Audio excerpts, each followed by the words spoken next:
Hey, what's up, guys? Welcome to another episode of the Muscle Mind Podcast. My name is Matthew Foster. As always, joined with Cody Robinson. We have the lovely Rachel Davis with us today. How's everybody doing? Pretty good. As you said earlier, thank goodness it's Friday. Yeah. This is Friday. Yeah, you said Excited to be here. Yeah, you said you've heard that like 20 times a day. Yeah, at least a handful of times. I mean, the girl at the bank said it. The guy at the gym said it. Friday's a good So- day. Best day of the week. That's right. It's just been a rough Valentine's for some people. It is. It was a great Valentine's for me. What about you guys? It was pretty good. Yeah. Relaxed, which my husband and I usually keep it pretty low key. I'm all about Yeah, it. it was That's okay. good. Isn't today like Singles Awareness Day or something? Is it? I think the 15th is the Yeah, Singles they're saying Awareness it's Day. sad. It's also like, what is it, like 50% off candy Yeah, everywhere? so it's a great day. All right, so today we're going to dive into a little bit of keto, kind of what it is, what it's all about. I know we get asked a lot, being in the health and fitness scope. Yeah. And first, let's tell us a little bit about yourself, Rachel, kind of how you ended up where you are now. You Yeah. think you threw it for a curve? So, well, I've always been a runner. I came to UAB to run track, super interested in exercise, nutrition, all that good stuff. So my undergrad was exercise physiology, master's nutrition sciences, PhD nutrition sciences, and actually my dissertation included a little bit of keto stuff. Oh, yeah. So I really enjoy talking about the topic. Awesome, Pretty good. cool. Yeah, I know I personally don't know a whole lot about keto, so I'm glad we're doing this. Like I'm going to Yeah. learn so much. I know there's a lot of people they're listening are going to learn too. So, like we were talking before we started, it's been such a huge thing all of a sudden, like the past 2 years. And you mentioned it first came about back in 1920s for childhood epilepsy. Yeah, exactly. And so, what exactly is keto? So, if we're talking ketogenic diet, or let's go, okay, so ketosis in the body, that's what keto is. It's basically a backup fuel mechanism. So you have your carbohydrates, fat, protein that we're normally utilizing as energy sources. But when your body is severely low on carbohydrates or just fuel in general, your body goes into this metabolic state called ketosis. And it's where when you're primarily burning fat, your body's also producing these ketones from that process, and ketones can then be used as an energy source. But it's mostly for your brain, because your brain Right. can only Yeah, I've heard a lot about brain function with keto. so that you're mostly like glucose. Your brain absolutely has to have glucose. Right. It can't process fatty acids or proteins. So your body basically produces these ketones that can cross the blood-brain barrier and be utilized somewhat like glucose would be. Right.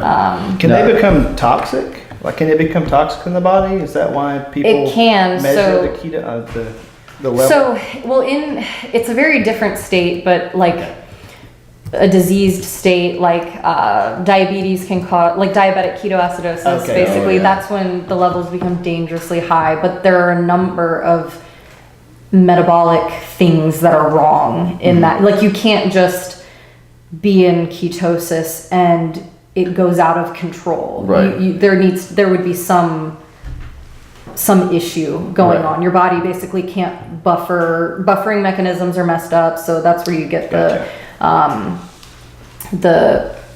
acidosis. Okay, so that's what I was wondering about. yeah, so if somebody's going on a ketogenic diet or something like that, that's usually not going to be a concern. Okay. But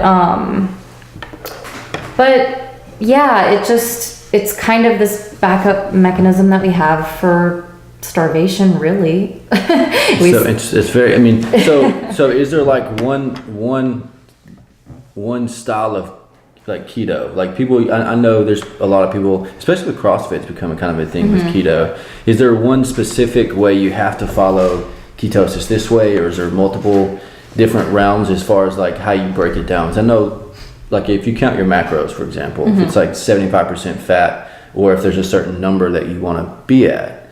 Yeah, so this is really interesting because when you look up keto just on the internet, all Right. of these articles, not like peer-reviewed research articles. Right. Yeah. Anybody can write it. Yeah. Yeah, you find like everything. It's just low carbs, no carbs, no carbs. Well, you can't not have carbs. So you have to have some carbs. Right. But basically, to be in ketosis, it's like around 20 grams of carbs per day. I would die. Yeah. You know what that is? That'd be That is so the hard. size of a small. It's 2 apple. rice cakes. Yeah. Yeah. It's insane. Yeah. Like that's all that you have. So Is that why people freak out when they get into keto and why it's so hard? Because I read and it, like keto flu and keto breath is like a real Yep. thing. yeah, and that's the so ketones. If we really want to get into the sciencey side of it, do it.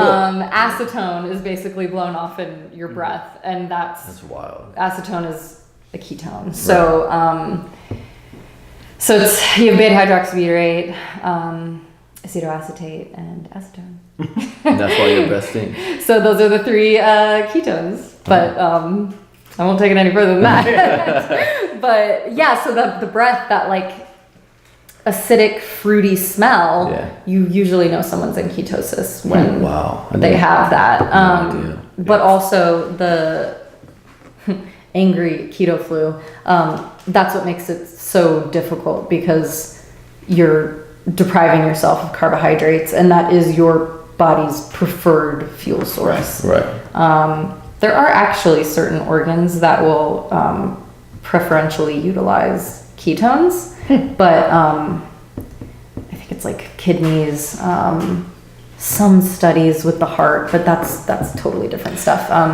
But carbohydrates, I mean, glucose is what your body absolutely needs, and the quickest way to get energy is through glucose, which is carbohydrates. Right. So it's an efficiency thing as well. So everything just has to adjust, and it can take quite a bit of time for people to kind of get over that keto flu hump. Right.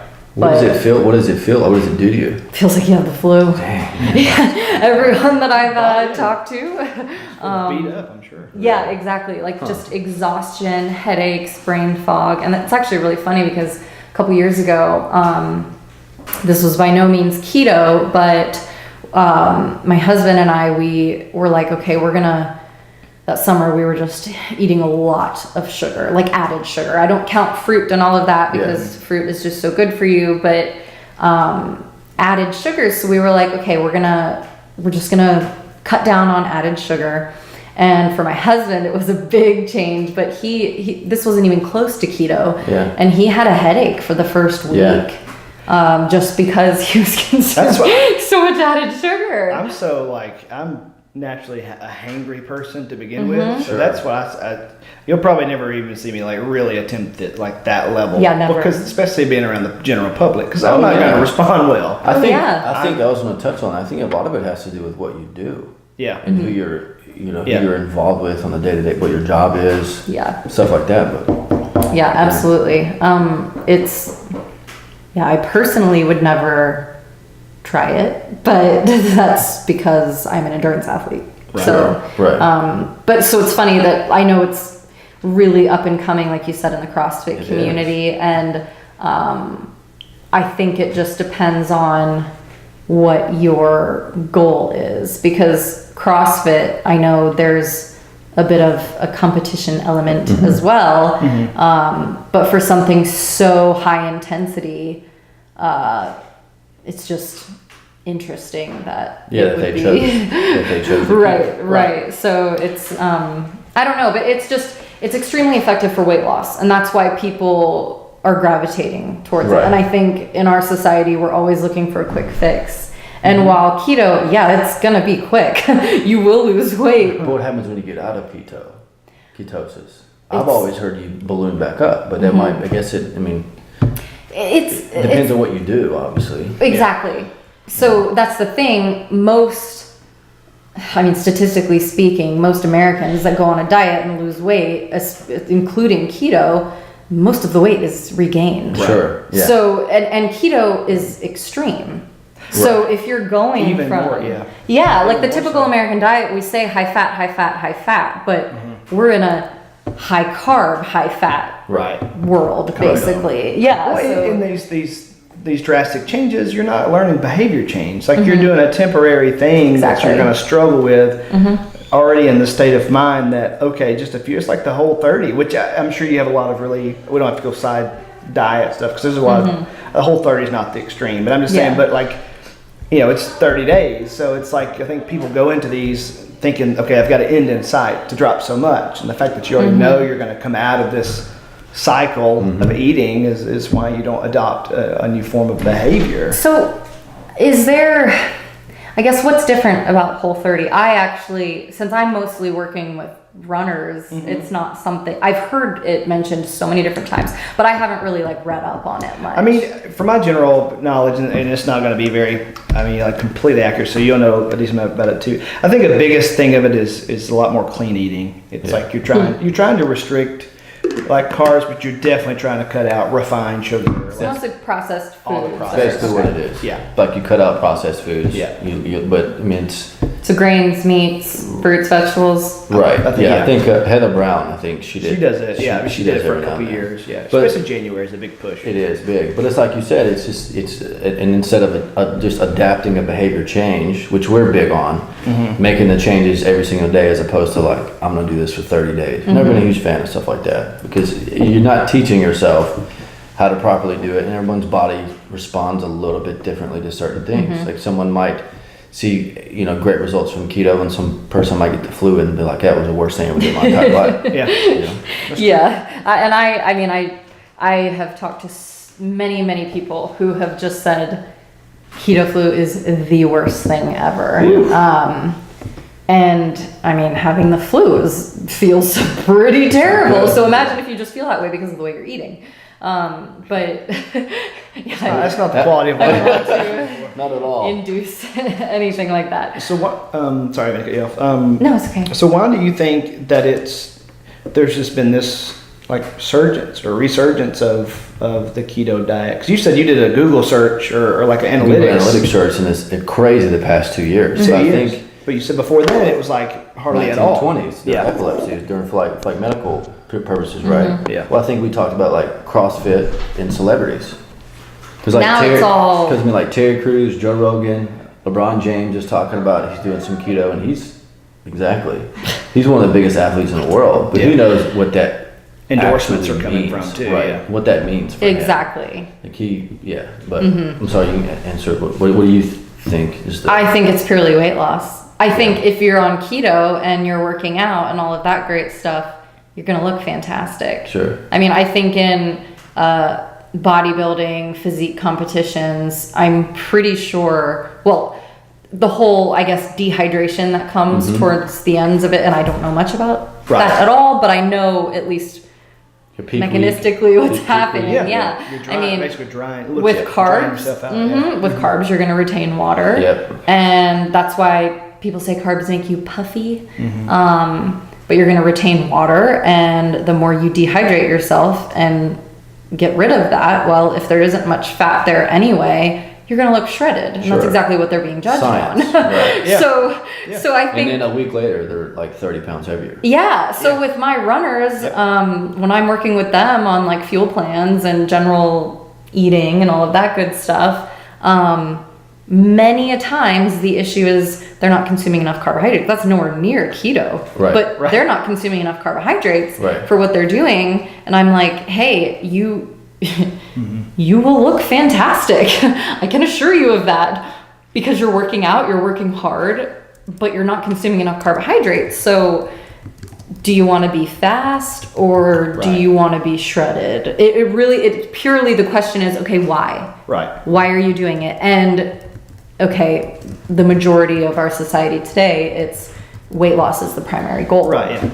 So Well, it's almost like sports performance versus weight loss. There's a difference. And I think that's a good thing to highlight. I think. performance or weight Well, loss, that's- it's one of the two. That's Right. what she has to kind of debunk or like really narrow down with her like coaching clients. Like you were just saying, it's like they're coming in and they're kind of concerned about you giving them these like uptick in carbs, especially if they're getting closer to performance or they're trying to hit peak goals. And I know there's that battle, that conflicting battle. Well, a lot of times I tell people, especially if you're especially if this is nearing a marathon, which most of my runners are marathon runners. So I always kind of just go back to, well, we carb load for a reason. And I also get a lot of questions about like race weight, what you should be, what you should do. And that's something that I tell everyone. I mean, unless you're talking about the like Olympians who have dietitians and like on hand, and they are specifically formulated a diet.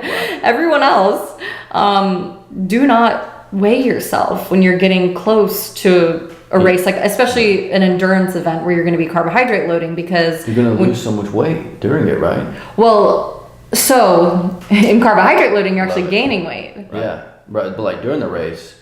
Oh yeah, well, you're going to burn through it. Right. Yeah, absolutely. So when you're consuming carbohydrates, they're being stored in your muscles and your liver as glycogen. So glycogen is just, it's the storage unit of carbs. But during exercise, that is the source. Your blood glucose levels and your glycogen. That's where the majority is. That's what's going to be providing the energy. So. The thing is, if you're restricting carbohydrate and your glycogen is depleting, and you're depleting it on a daily basis with training, it can cause some serious issues. I would think your body would shut down. Yeah, it's not, you can't, as intensity increases in any type of exercise, the need for carbohydrates increases. Right. So like directly proportional, like that's a completely... well, that can even go to like when I was in the military, we would go on 12-mile hikes, whatever. We would all just pound carbohydrates, because you're gonna sweat and everything, and if you don't, those are the guys that would end up, cramps and passed out or whatever. So yeah. Well, when you think about just fueling in general, so carbohydrates and protein, those are going to be 4 calories per gram. Right. Fat is 9 calories per gram. So we often get into these discussions of, well, you're getting more energy from fat. Why wouldn't you just do that? But it's an efficiency thing. Right. If you need fast energy, if you need high intensity, which when we're talking about a lot of performance or sports, there's no faster way to do it than carbohydrates. Right. So that's why. Well, I'm curious too. Yeah, I mean, I know we're can definitely keep going that path with elite athletes, but like I always talk about the first mistake most people do for a New Year's resolution is they increase activity and they decrease carbohydrates. So so that's, they think it's kind of the snowball effect. If they can't perform, they can't recover, they can't they don't have the energy, they can't get up. Why can't I get up and work out? And it's like you're depriving your body of when your body actually needs like appropriate fueling, obviously. But I just see that all the time. So and then you're going to to extreme when you're trying to get your body to evolve and push to another level, and then it's fighting against itself, or in essence breaking itself down to be able to generate and create. Its own, glucose or fuel source. So that's the thing too. Is like people don't think of it as, as like a reserve. It's just why it breaks down. Exactly. So, and I think we also live in a society of extremes. Right. There's no in between. It's all or nothing. So everything's all or nothing. So you think carbs? Okay, well you're over here eating cake and cookies and pasta and pizza, like always takeout, all this heavy stuff, but that's not the only way to get carbs. Right. So there's that heavy carb where you gain all this weight, and then there's keto where you lose weight quickly and you look fantastic, but you feel terrible. That's right. So, that's what I was about to say. Yeah. So well, why can't we just meet in the middle? Right. Exactly. I mean, you can do lower carbohydrate and exercise if you're trying to lose weight without being that extreme. Or even carb cycle even. I mean, you can do more fruits and vegetables, whole grains. The thing is, a lot of the high carb, high fat foods that Americans are consuming, at least, they're highly processed packaged foods. So, but you can get an adequate amount of carbohydrates from good quality sources. and still lose plenty of weight, and you'll feel pretty good as well. Well, it's a caloric deficit. It's calories in versus calories out. Yeah, well, there's that too. Then there's quality. I know you probably want to drink a sip of water. I forgot about it. No, you're good. But like, you have coined the term, which made me so happy. Like you are a fuel coach, so that's why this is really in your wheelhouse to say like. You can take this food, you can take this food, even if you're comparing weight or whatever, density of the food, the impact that it's going to have on your quality of life, your performance, your actually breakdown of, carbs and fats. And is there anything you want to speak to specific on that as far as cleaner methodology of fuel and how that really kind of impacts your body? Well, I think for anyone, weight loss focused, performance focused, just generally health conscious, whatever the case may be, if you focus on nutrient density, it's going to do so much more. You're getting all the vitamins and minerals that you need. That just means you're getting a lot of nutrients for less calories. When people say empty calories, that's referring to something that's super high calorie, not a lot of nutrients. You're basically just getting excess calories out of it. I mean, that's an extreme. Exactly. We're talking about extreme. Yeah, you can say, it has like carbs. a soda. It has fat. A soda. Yeah.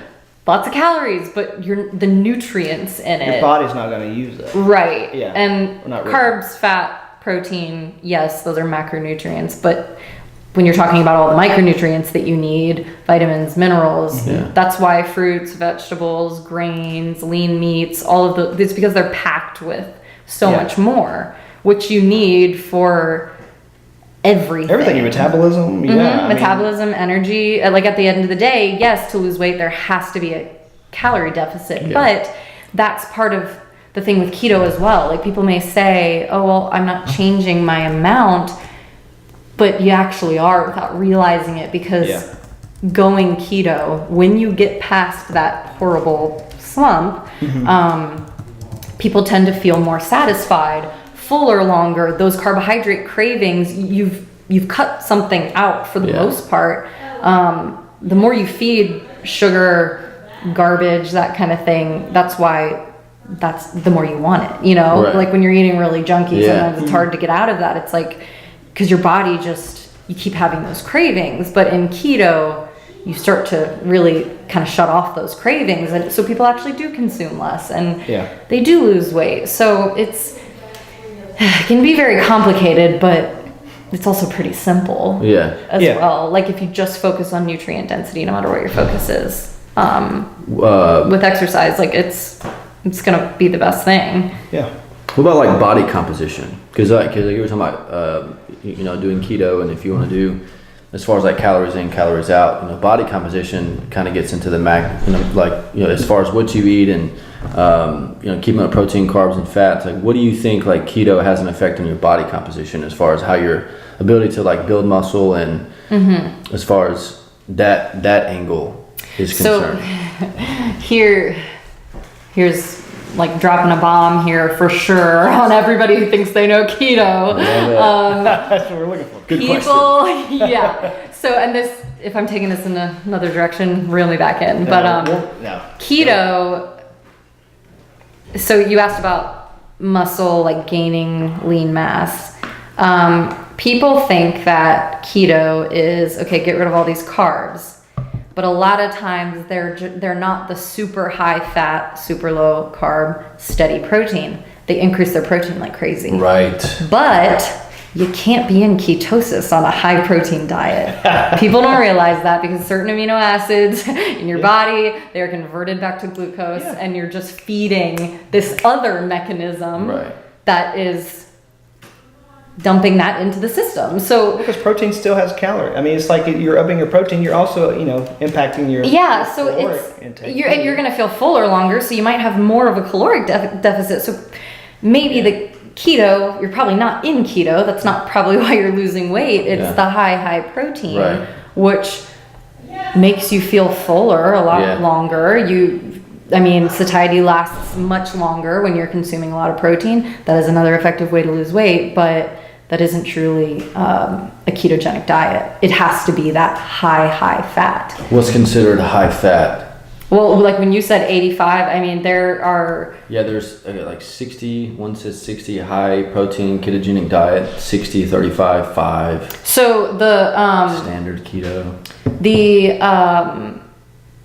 In terms of calories or percentage, carbohydrates have to be kept like it's below 7%. That is crazy. Yeah, so when they're like in the research with a lot of this, they're doing like, and some they're restricting protein as well. I mean, they've tested all the way up to like a 95% fat diet. I mean, it's insane. When but you eat avocados all the time. it's insane. That'd but be so hard to do, I would think. yeah, it's like just eating like lard. I mean, That's what I'd say. You have to buy your own pig. Yeah, but okay, so protein should steadily be around 15% of your calories. So 15. So there you go, bodybuilders. That's my thing. Is how do you?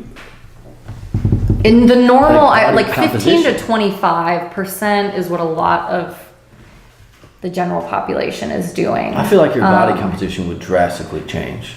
So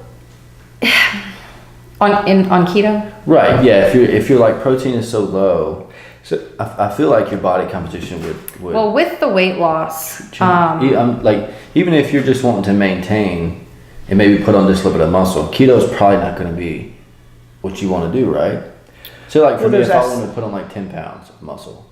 yeah, not see, you can low carb doesn't mean, I mean, if you just cut out added sugars and Yeah. processed foods, you're probably going to be on a lower carb diet. Yeah. Like normal, Right, I think right. is like 40 to 60% of calories. Yeah. You know, endurance athletes, like, gosh, my diet's probably like 60% carbs or something. But it just, you can still be lower carbs. Say you're like 20, 30, 40% carbs, but most of that's coming from fruits and vegetables, Right. grains. Your body composition is absolutely going to change. Yeah. You don't have to go all the way to the keto side, whereas you can get into, I mean, depending on where you're starting, how much you're losing, you can get into muscle wasting. It's just, well, that was going to be my transition because you're talking about composition. 'Cause aesthetically, you can look phenomenal because you can see so much definition. exactly. At the same time, I am curious of kind of at this point, what's the percentage of actual like muscle depletion or what that's you're my talking about, like wasting of the muscle? Because like if you're losing, I'm just wondering how much of how much lean mass is being lost by people who are trying to do more Well, the extreme level, or maybe not as much. I don't know. I'm just curious of that. a lot of times, I mean, bodybuilding is definitely a very, very specific. It's also an extreme, like it's Exactly. an extreme version of, It's of ve- fitness or weightlifting. They get up Exactly. like 2 a.m. to have a meal and go back to bed. Yeah. It's just very There's all strict kinds of- deal. It's very, and that is certainly not my area of expertise, Yeah. but I do know at least a little bit about what's required. Yeah.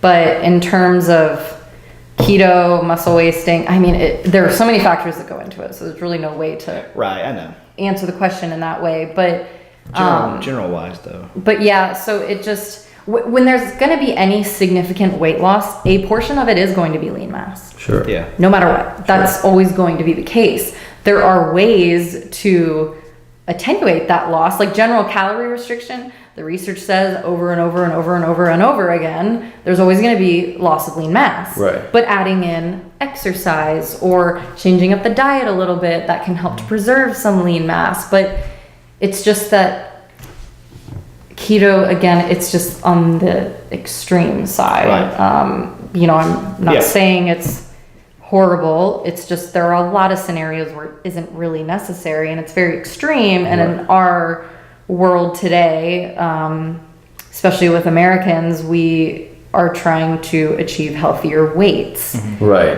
But the thing is, it's all about behavioral changes. And if it were that simple, we could put everybody on the perfect diet and we would all have no issues and it'd be great. Right. But it's not.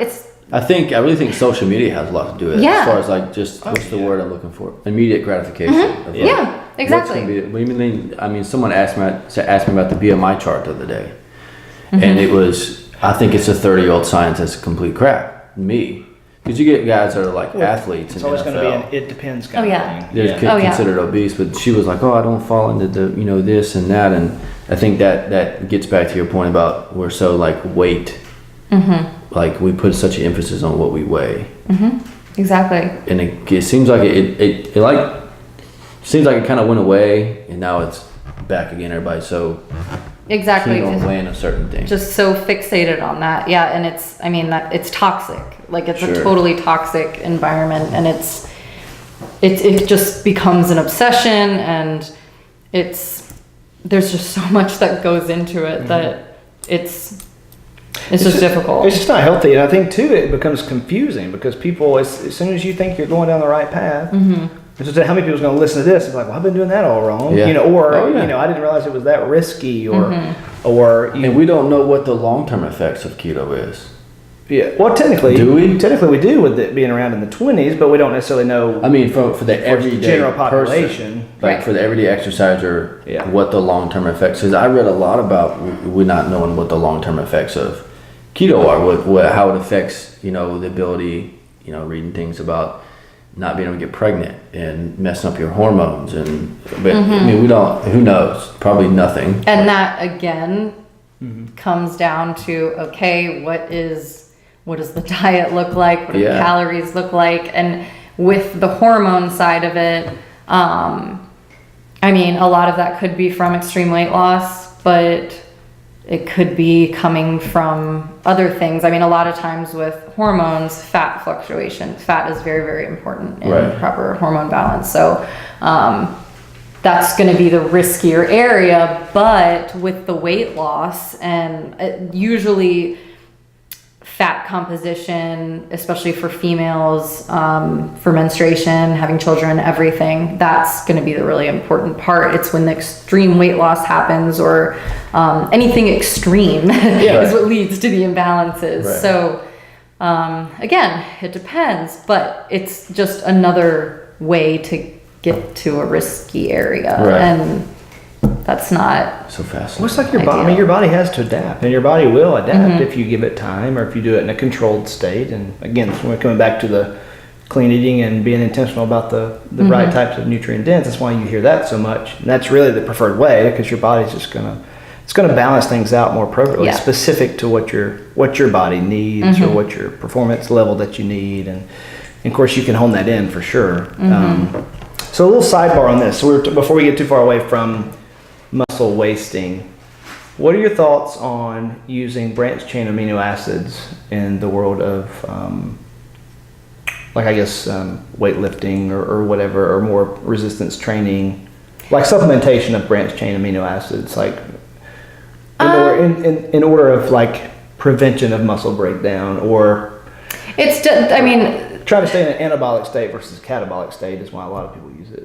So BCAAs are so important for recovery and muscle gain. Now, if you're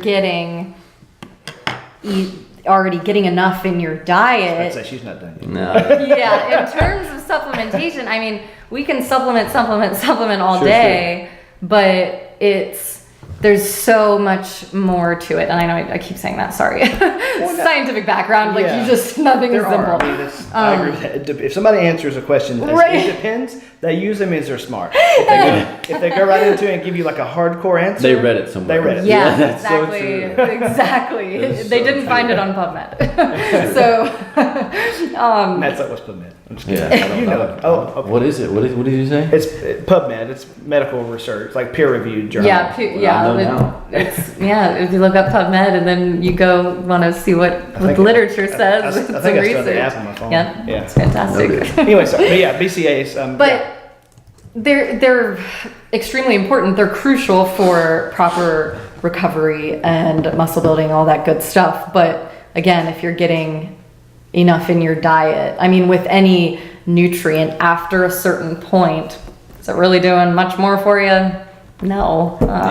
It's just like protein. I mean, How would you recommend someone getting more amino acids naturally in their diet? Next question. well, I mean, any proteins, especially like meats, Yep. are where you're going to get that.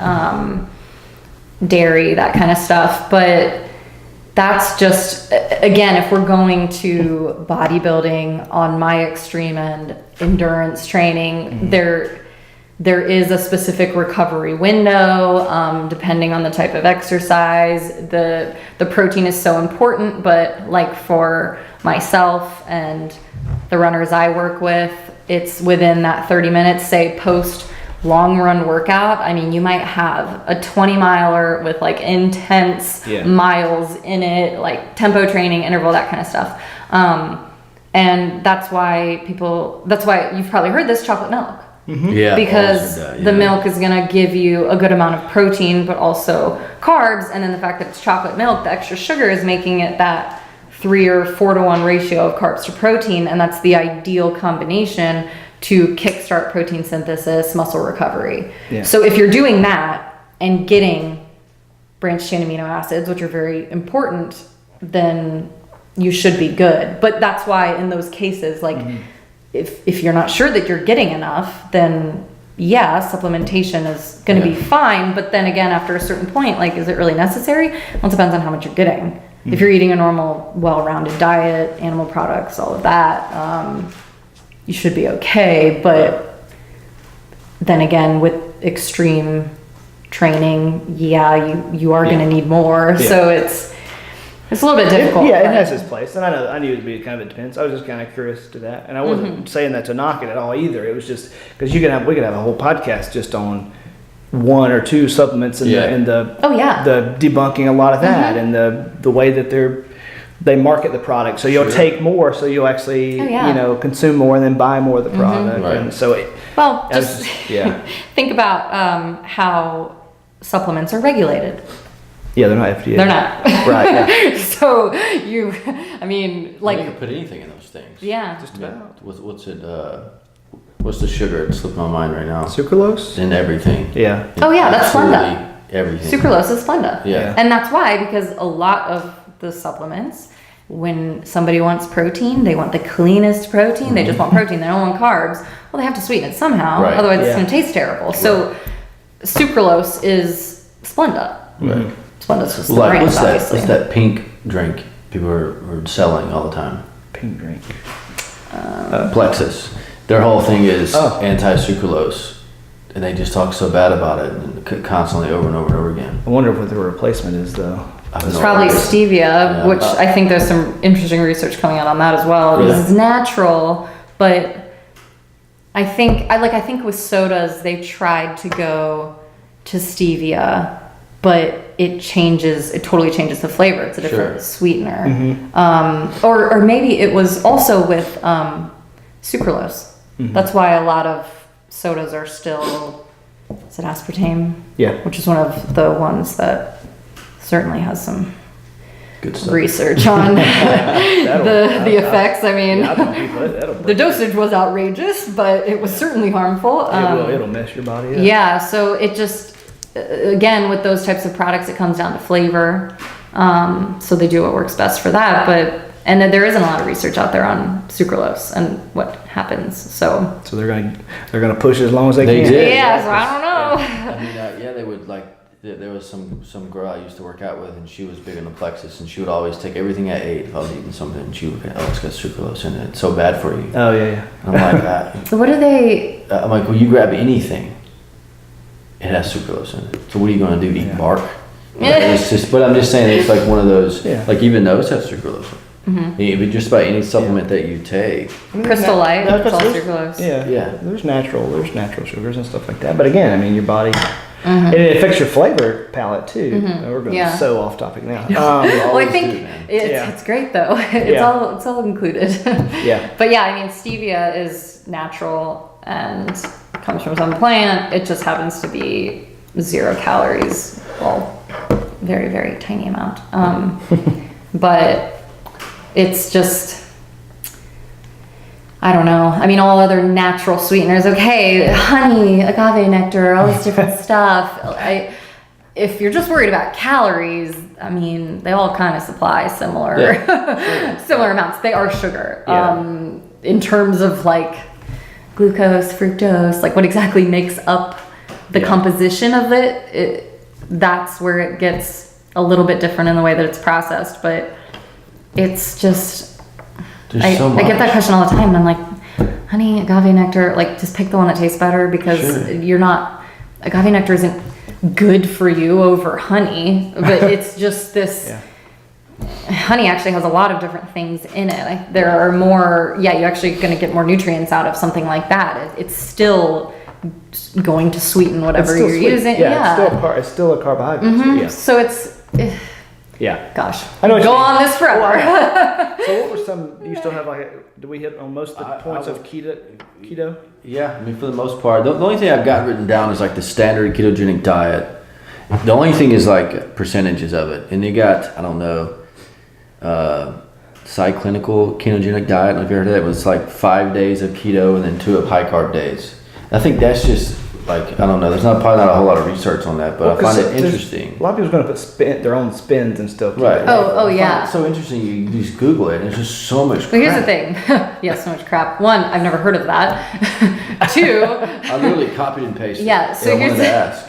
Yeah. So 5 days of keto. 5 days of keto. 5 days of 2 days of high low carb. 2 days of high carb. And then, so really, you're only actually going to be in ketosis for a few days of that whole thing. And then you have targeted keto, which is a diet that allows you to add carbs around the workouts.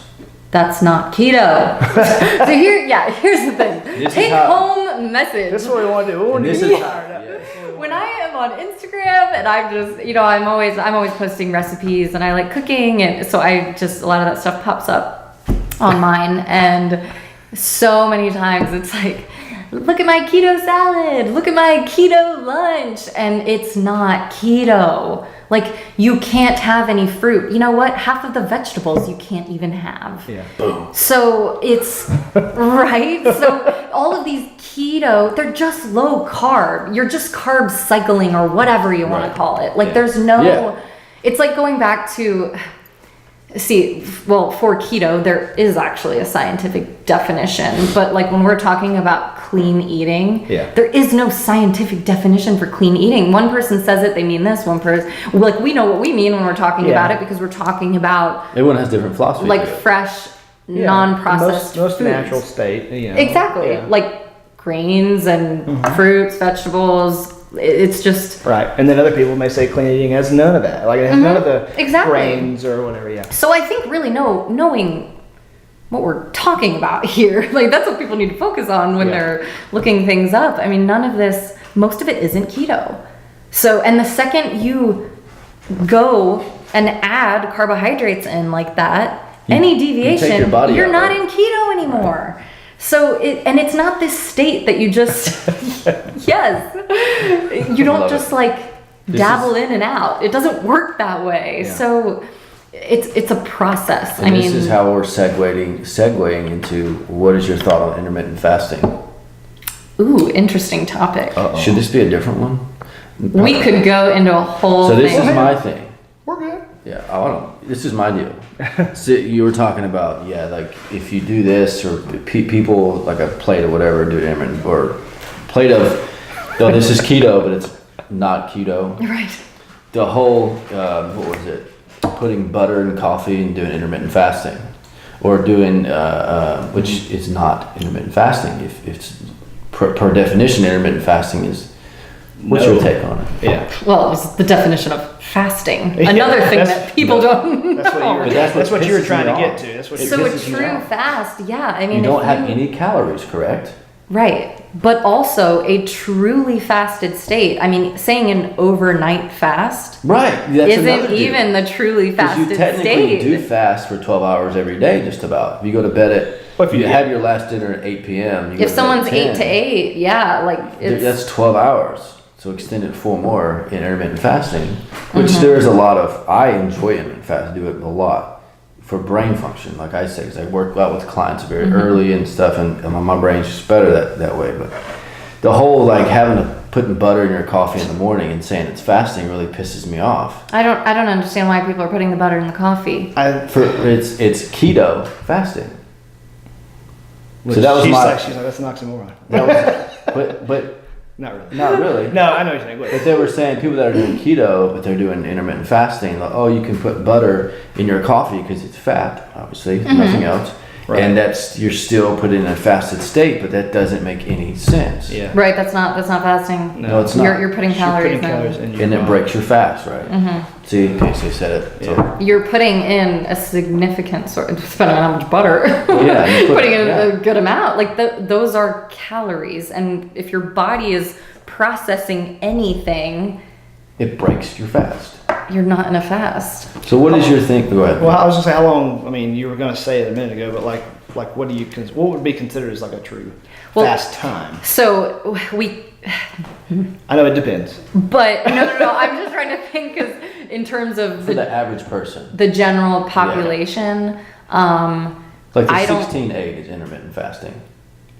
16-hour fast, 8-hour feed. That's the traditional intermittent fasting. Yeah, so a 16-hour fast, I would say you're there. Yeah. But the thing is, a true fast, it's when your body has processed what is in the system. It's getting rid of what is in the system. Yeah. You're not going into you got to get beyond like a day or something to get into true the starvation ketosis thing. But with fasting, it's going to be longer than the 12 to 16 hour mark. When people do 24-hour fast once a week, I hear people do that, kind of resets the system. Yeah. For the most part, that's going to be in the fasted state towards the tail end of it. Mm-hmm. But it all depends on how you start the fast and how you break the fast. So that's this. Oh yeah. So intermittent fasting, it's another thing that is a very, very broad term. Right. Again, how do you intermittent fast? Which allows people to jump on the bandwagon and make money off of it. And why we do podcasts with people like you to it's inform people. It's another thing. It depends. Seriously, the statement of the hour. But intermittent fasting could be anything really. Are you doing a 24-hour fast per week, or are you doing a 12 to 16-hour fast a day? That's I think is what is most common. It's 16-8 is 16-hour fast, but it doesn't matter what time frame that would be. So the key to success with almost anything is consistency. Sure. So when you do a fast like that, but say you binge for those 8 hours, or you're eating which a lot of people do. Yeah, that is just you metabolically. You're in a whole world of hurt. Your body's just all over the place. I mean, hormones, blood sugar, everything. Right. And it still comes down to calories in, calories out. What your goal is. Mm-hmm. But I mean, I did a test on myself for a week. I intermittent fasted, or I fasted until 12 p.m. And I would have a very high protein, low carb meal, and I felt awesome going into workouts. You didn't really overhaul what you ate though. No, it was just protein, vegetable, and then I did a week of fast until 12, and then my first meal before my workout would be a very high protein, high carb meal, and I felt like, damn it. But I did. But you would think like your body would be like craving, carbohydrates and calories and stuff, but you get so used. I just got so used to it, and then I felt lethargic whenever I had. Yeah. And I think that goes back to, the timing, the carb source. Yeah. It's just, that's a tough one. Yeah. I love it. That's a tough one. I enjoy because it. a lot of times your body just coming off of a 16-hour fast, that's very, very different than say where you are in keto or carbohydrate restriction. So there is a certain point with keto where after weeks, likely, I think people get to the point where they say they feel fantastic. Yeah. They've gotten over the craving withdrawal hump of going through ketosis and adjusting. Your body does adjust. I mean, we have that ability for a reason. Right. But it's, again, consistency. And like the people who are going keto, but then they actually are though, but then they're not realizing that they're snapping themselves out of it. Like that, just your metabolism, and by metabolism, I just mean everything that's going on, not your metabolic rate. Like there's just so many different fluctuations, and a lot of that, gosh, we go in so many different directions here. Do it. The intermittent fasting stuff, I'm going everywhere, but a lot of that comes down to consistency because of your circadian rhythms. Right. Yes, that's what Matt really. So there's awesome research on That's intermittent probably my fasting. favorite. Probably my favorite word in the world, or I guess circadian rhythm or consistency. 2 words, that little saying, circadian rhythm. Oh yeah, well, yeah. Yeah, It's so important. That's what I was gonna say a minute ago too. What gets me is people. It's like paleo and keto and all this stuff, and it's like, well, they didn't have access to this, whatever. And you're talking about your body can adapt, and it's like you live in a world where, for the most part, especially obviously there's other scenarios, but for the most part, for the general population, you have access to healthy foods, and why can't you eat healthy foods in a moderate state and let your body work itself out instead of trying to hem and haw? Because that's not the easiest way to do it. Because it's actually behavioral and psychological, but it is the easiest. that component is huge. Like you said, but it is the easiest if you adapt it. Yeah, but you don't think it is. Yeah, you don't think you don't think your body's gonna. Our bodies are so complex to the point that if you are on a consistent regimen, it will, in a healthy regimen, it will take care of itself. And yes, we are extremely resilient, and our bodies can handle amazing things. But why do it by choice? Yeah, that's kind of where I was. We don't have. It doesn't have to be that way. Get the keto flu. You don't have to be that serious. I mean, I always tell everyone when it comes to nutrition, truly, if we ate the same thing at the same times every day consistently, and then we went to bed and woke up at the exact same time every day, we wouldn't have half of the issues that we have, because those are the 2 things that control your circadian rhythms. Your circadian rhythm, all of your cells are pretty much on their own clock. So it's the light cycle and your feeding habits, like that is what dictates a lot of that. That's why consistency, if you're doing intermittent fasting and you're doing 16 and 8, but you're eating as normal throughout, weight loss, it's going to be extremely effective because you're going to be eating normally, well, assuming healthy and within that 8 hours, but your body is adjusting in a way that you do become used to it. You feel good with what you're eating. It's that's so true. A habit. That's why I said you didn't go on the binger. Right. You ate like good stuff. Yeah, we actually did a podcast on my intermittent fasting because I do love it. I have a lot of my clients that do it. If there's but that depends on what their goals are, what their schedules are, and stuff. But I would do it to where like at 12 p.m. whenever I would fast until 12 p.m. I would be hungry. And whenever I had that meal, it's like my body would know that, because I always work out at 2 p.m. my body would know, because I'm like, okay, you just ate, so we're probably going to work out now. Like it just kind of, and I slept better. But I think it's like I don't know if I'm sure you do, but like time restricted eating, which essentially kind of falls in line with intermittent fasting, to where you eat at the same time every day. Your body naturally will adjust. And I think talking about everything, like if you have kids and let's say you go to work at a certain time, you try to get your kids in bed by a certain time, you do things by a certain time, but one of the most important things that we do every day, we don't eat on our schedule, which is really fascinating to me, because it is literally the most important thing that we do. Is eat. And we don't do it. Eat and sleep. We do it terribly. Eat and sleep, both 2 things that we do awful. Horribly. We don't schedule.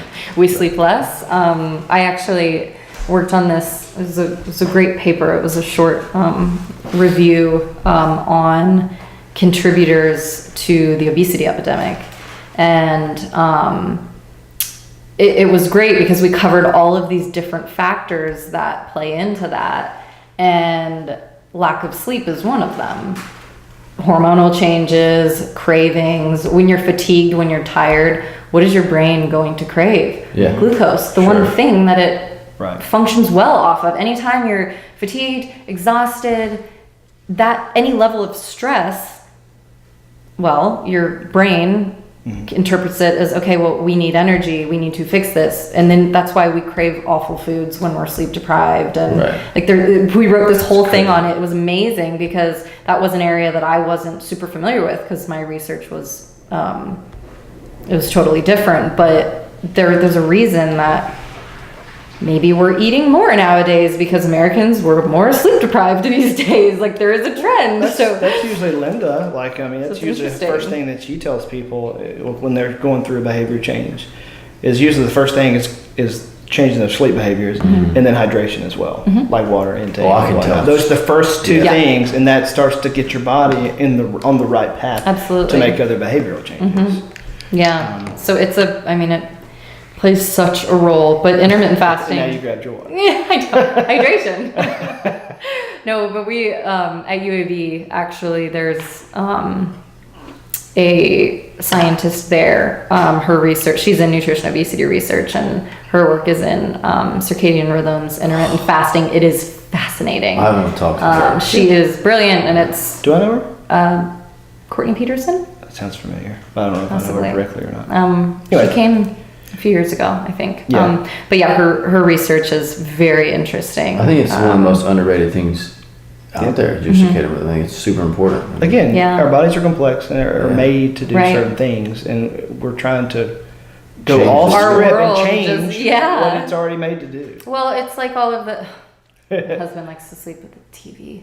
Me too. I'm trying to break it though. Oh, do you? Yes, you'll sleep so much better. He claims he needs it to fall asleep, which is not true, and it drives me insane. But it's just the light. Yeah. I mean, our phones, computers, really after a certain time, like in the planner, the workday shut down, like really doing that.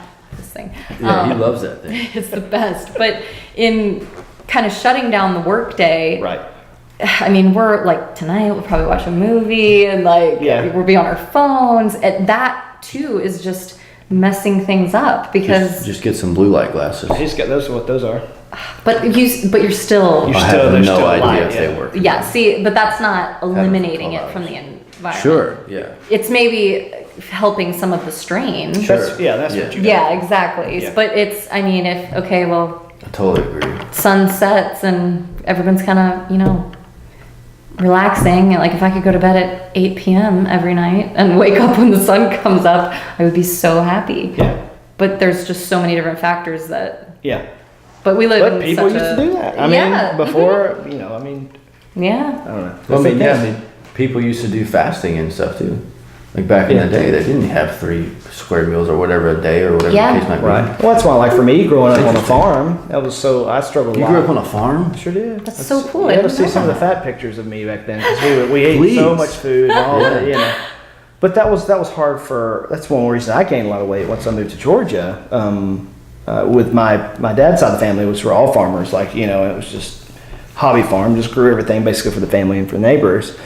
But their typical behavior of eating is huge breakfast, like just biscuits, gravy, bacon, whatever. Work all day, maybe stop for a quick sandwich or whatever right at 12 o'clock, and then have a big dinner at home. But that was when that's all they did. And then as time evolved, and they didn't have to farm as much, and access became more, to I don't know, you just didn't have to do it as much, but still ate the same way. Yeah. And that's the way I was, I was introduced to that, and I blew up like a balloon. I mean, it was just crazy because I wasn't going out working the farm. I was eating what they were doing, but they were. Exactly. I mean, I did work on the farm, but that's not what they did all day. So. Yeah. Oh yeah, as things have changed. I mean, But that's their bodies got used to that because that was they would go to bed, like the time the sun you can set, sunrise adapt was a anything, regulator.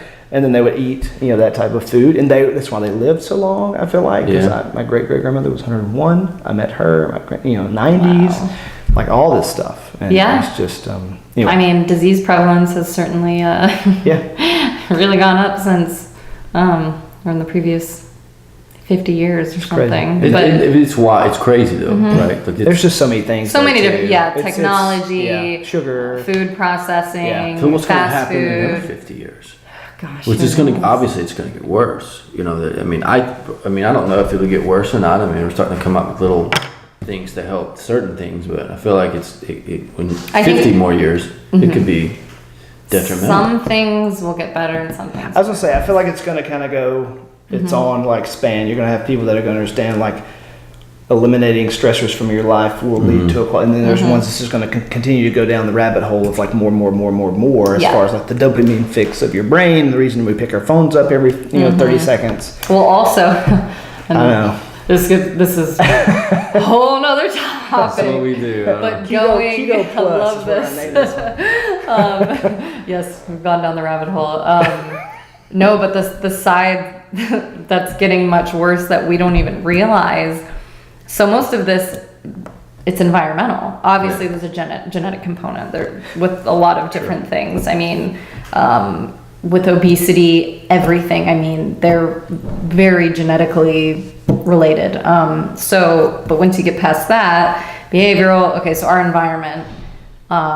There are so many different things that are affecting us that we don't even realize. Like, of course, now everyone is talking about plastics. Sure. And the issue of how on earth are we going to clean this up? We're having all of these issues. Like, I mean, we have so much plastic and we're producing so much plastic. Well, a lot of those chemicals that are in plastics are kind of like just like leaching out of them. They're in water when you heat up certain plastic containers. So what do you do about that? What are we supposed to do at this point? Like, it's so bad, but literally everything is plastic. But there are these different chemicals. That's why everything says like BPA free, or it's all of these different things in plastic that they've figured out are actually very harmful for us. They mimic certain hormones. They mess up hormone production in our bodies.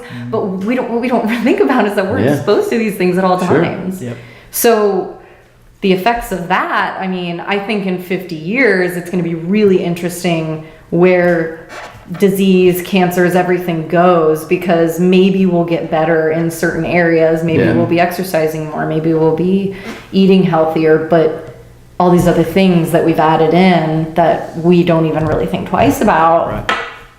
But hey, I said totally going off on another area. Well, but to me, it's really fascinating though, because the research out there on a lot of these chemicals, I mean, it's like when it says do not microwave plastic, it's because it's really for that specific reason. Heat causes things to break down. I think we need to do another one on that at some point. If you really have liked your time with us today. Oh, I love it. I think that would be a fun one. Because it seems you're very passionate about that one. So that would be an easy one to dive into. And as it's far just as chemicals around us and where it kind of seeps in. And this all comes from, that was actually a part that we included in that that manuscript on contributors to the obesity epidemic because of hormone regulation and so if we can't even really see or even really probably know about. Right. Yeah. It's super convenient for us, but like again, but like, my husband always throwing plastic in the microwave. I'm like, don't do that. But we all do it. And what do you do?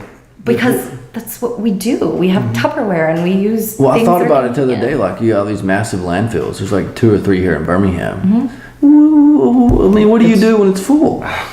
Well, yeah, and it's all going into our groundwater. And if you, like, there are things that are water. If yes, you burn it, it clean. goes into the air. But most stuff probably can't burn. I don't know. It's wild. It is wild, but yeah. Well, speaking of burning and the original topic of keto, so we've dropped.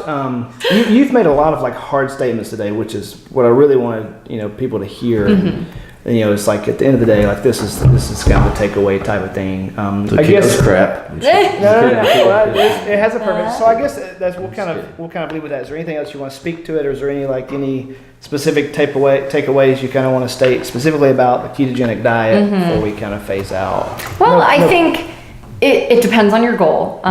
Is the ketogenic diet bad? No.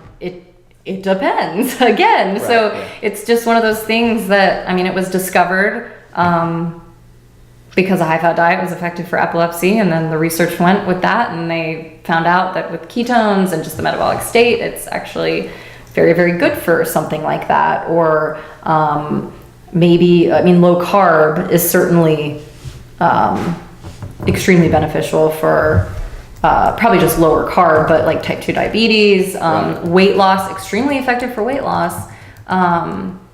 But it's extreme again. And many of the things that we discussed, we went on all these different tangents with lifestyle factors. That's how I got into the whole plastic talk. Sure. But lifestyle, behavioral, everything, it's about doing what works. Like, do what works, what you can maintain, and most of the time that's not going to be the extreme end of keto. And there's so many people out there that's listening today that's realize they're not even in keto. Or they're going in and out of ketogenic. So and you're not even doing it. Yeah, you can be lower carb and not be in ketosis. And most of the people who probably think they're doing keto, that's the case. Right. And not knocking anyone. It's just you can still have lots of fruits and vegetables and good carbohydrates without being overboard. It doesn't have to be at either end. And it doesn't sound like it's fun if you are doing it. No. And if you care about performance, I tried to do it. I couldn't. I'm not a fan. No. I mean, in the running world, I couldn't imagine. That is truly, if we're talking about an extreme state, I'm not talking ultra running, that kind of thing. Still, I don't believe it's good in that situation at all. There are ways to be fat adapted while still consuming carbohydrates. But You sound like you said that a few times. That's the whole too. fat adapted argument is what really comes in with exercise. But again, there's a reason the fastest, from the 100 meters on the track all the way up to the marathon, look at Olympians, no one is going keto or low carb.